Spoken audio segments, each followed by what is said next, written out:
Ooh, what's good, YouTube? It's your boy Church Boy V. Excuse me, I'm about to pop this Arizona. All right, that's good. Don't worry.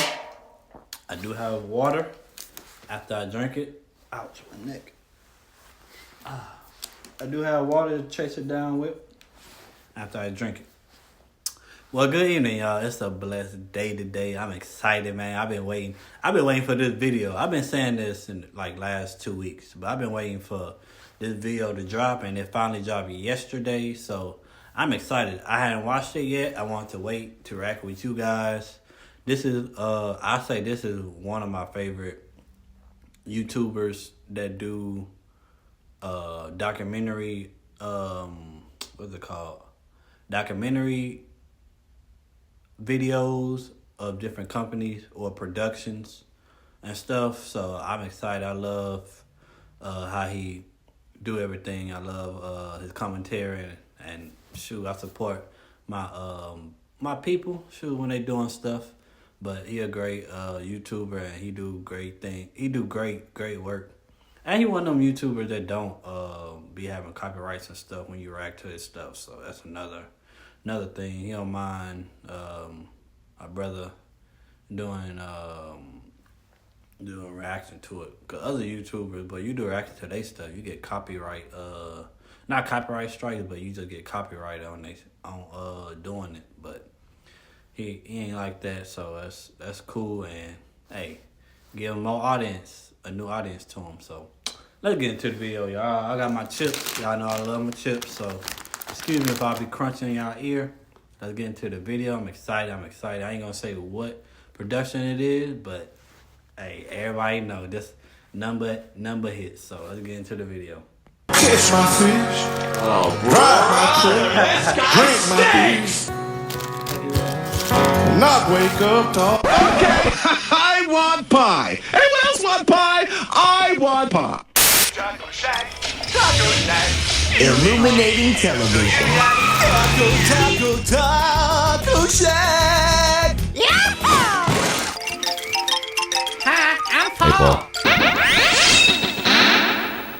D.n.a, also known as Davis and Alcorn Productions, starts off with two people, John A. Davis, not him, and Keith Alcorn. John A. Davis was born in Dallas, Texas. As a child, he would do stop-motion animation using action figures and an 8mm camera. During his time at Southern Methodist University, he would be a part of the short film, The Bermuda Triangle. He would then graduate and work for K&H Productions and meet his business partner, Keith Alcorn. Alcorn would assist Davis in 2D animation work. Both animators would do animation for both Texas TV and commercials. Until 1987, the company would shut down. However, both animators would go into business as D.n.a Productions. So what do you want me to say now?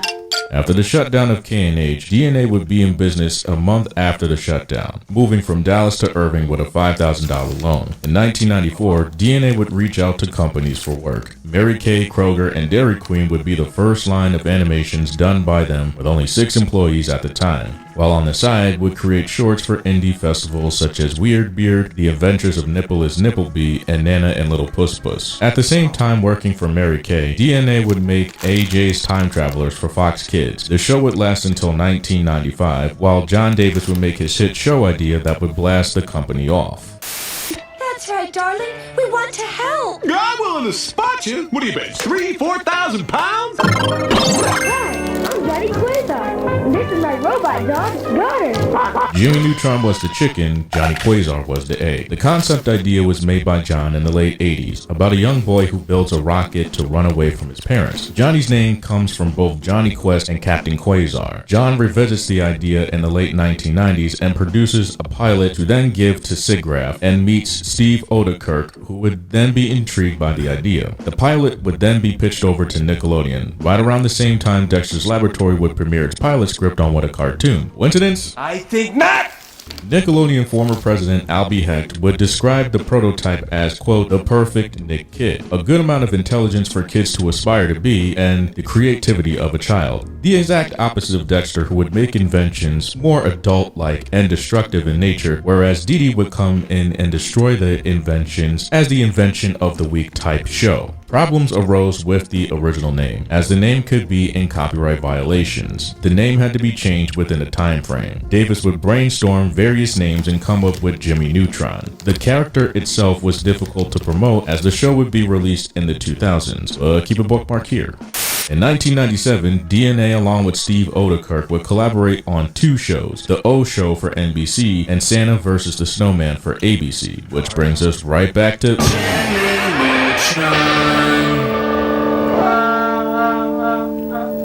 take all the history I just told you and go back here. Nick would be intrigued on the show and made Jimmy Neutron the next biggest show. Fun fact, the show itself was supposed to have the pilot aired on Kablam. It was rejected because of the high risk of putting a potential unknown too early in a multi-animated comic series. Davis would aim for a feature-length film rather than a TV show due to the test to see if kids would gravitate to Jimmy as a character to then make the spinoff, or reject the character outright. In order to hype up Jimmy, TV shorts were made. Nick would budget the movie at $30 million, and the production for the movie would make D.n.a. and O Productions have 150 people working on the movie. In the original writings for the script and characters, Odekirk's daughter would come up with the inventions like burp soda, while the original Sheen was made to be Japanese, however ran into problems finding anyone to voice a Japanese American. Therefore, would change Sheen from Asian to Hispanic and casting then Hispanic American stand-up Jeff Garcia. The voice of Jimmy Neutron went to half of the Rugrats voice acting cast until giving it to the jet plane. I mean Nurgle Jr. No,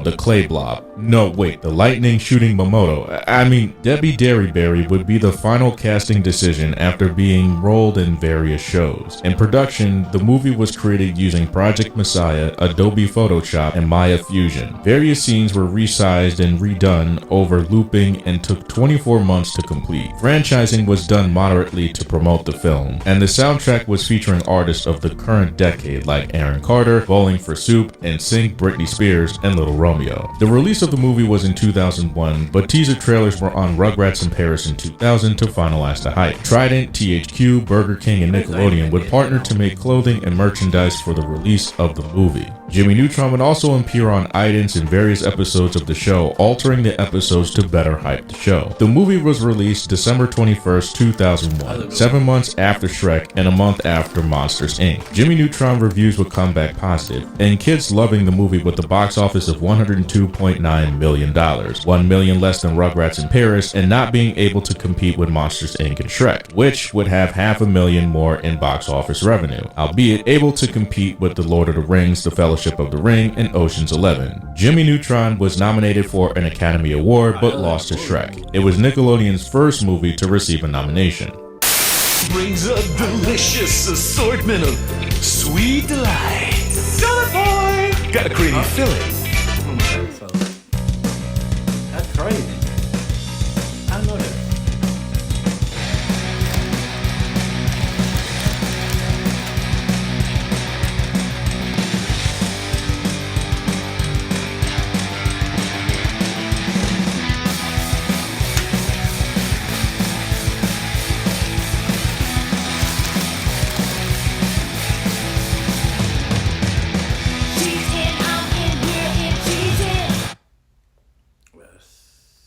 Skip all that. Alright. Projects were being overshadowed by people whom they collaborated with. As Davis would claim, quote, "We were such a small company for so many years that we're used to doing everything ourselves. So it's been kind of hard to try not to do everything. But we spent the last 2 to 3 years of weaning ourselves away. D.n.a. would go up to 30 employees and create the next movie. I don't mind. Once when I was 7 years old, I sat on a banana. And of course, that changed my life.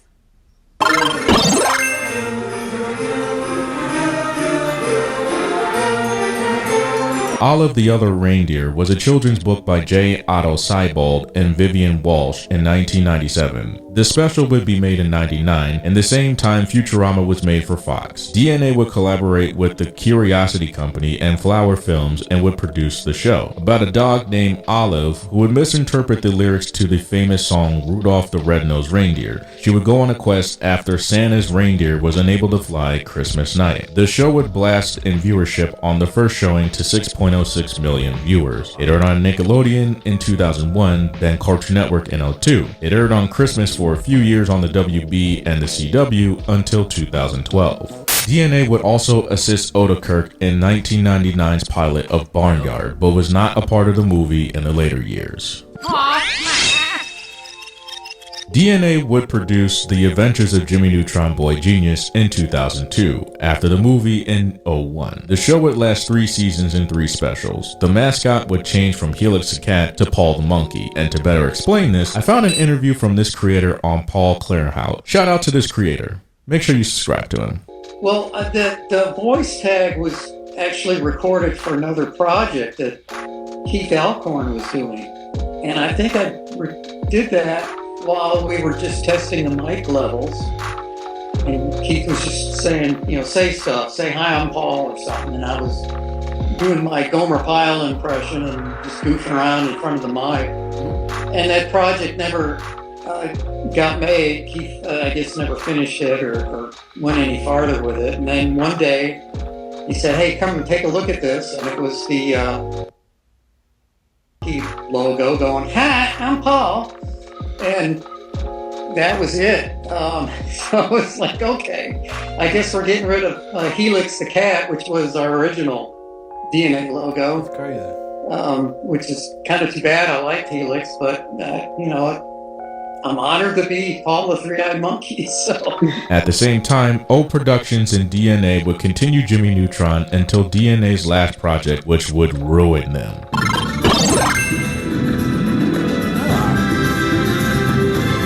The Ant Bully was a book by John Nichol about a boy named Lucas who would take his anger out on an ant colony as he would get bullied by the neighborhood kids. He would get shrunken down to size to learn about the ant colony while also stopping an exterminator from destroying the anthill. Tom Hanks, who would go to John Davis about adapting the book into a film, which John would say, "Oh shit, here we go again." A Bug's Life in Ants would be created after the Disney and DreamWorks beef going on when Shrek would beat out many Disney movies. Founders of D.n.a wanted no parts of the franchise war. However, when given the book, they looked at the idea with a different lens and went to work on it. The budget of the movie was $50 million by Warner Brothers. D.n.a, along with Legendary Pictures, would produce the film. Programs that were used were the same as Jimmy Neutron, however, used different detail renderings such as Houdini, Renderman, and Massive. Ant Bully released July 28, 2006. Reviews came back not too good, while the box office would get $55.2 million, $5 million more than the budget. A video game would be made, but do just as poorly. After the Ant Bully did terribly in the box office, D.n.a was finished. 230 people were either laid off or sent over to Omation to work on Barnyard. A month after, D.n.a would close entirely, as they did not have any more commissions after Jimmy Neutron nor future prospects. It's safe to say that the Ant Bully was their final shot. D.n.a Productions, in the time that it came out, only made a handful of shows and movies that it was known for. The problem was putting Jimmy Neutron in a basket. Although Jimmy could have been on the level of SpongeBob, where it went wrong was not having more pilot scripts and many episodes playing on Nickelodeon. SpongeBob had a longer run, but Jimmy was an underrated niche to be picked up over time. Betting on Jimmy Neutron led them not to create anything more. In addition to that, upping their staff from double to triple digits was not going to end well. While most had a place to go after the closing, the staff only had Omation to go to, and we all know how that ended. D.n.a was a staple on Nickelodeon.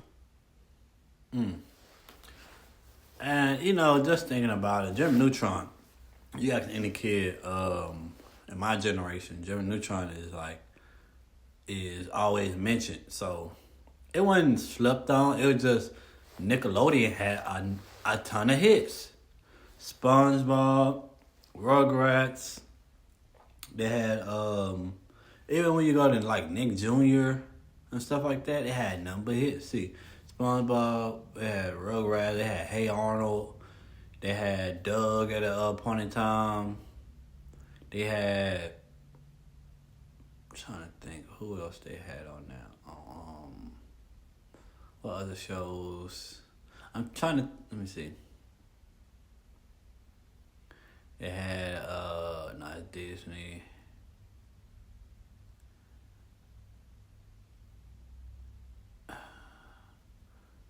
Fair Odd Parents. They had SpongeBob. I think I said SpongeBob already. They had Fairly Odd Parents. They had SpongeBob. They had what year did the Back in the Boneyard was? I think Back in the Boneyard was around that time, maybe. I think a little after that. But they had a lot of hits. They had what is that called? What show is that called? They had Fanboy Chum Chum. That was popular after one season. It had the what is that called? The Tick. That was kind of popular for a season. It had what else? It had the Avatar: The Last Airbender. I think that was around that time too. They brought Dragon Ball Z Kai. It had they did a marathon with Avatar: The Last Airbender and Dragon Ball Z Kai. What else did they had? Some other shows I can't think of right now. But they had a lot of hit. They had a lot of hit shows on there. My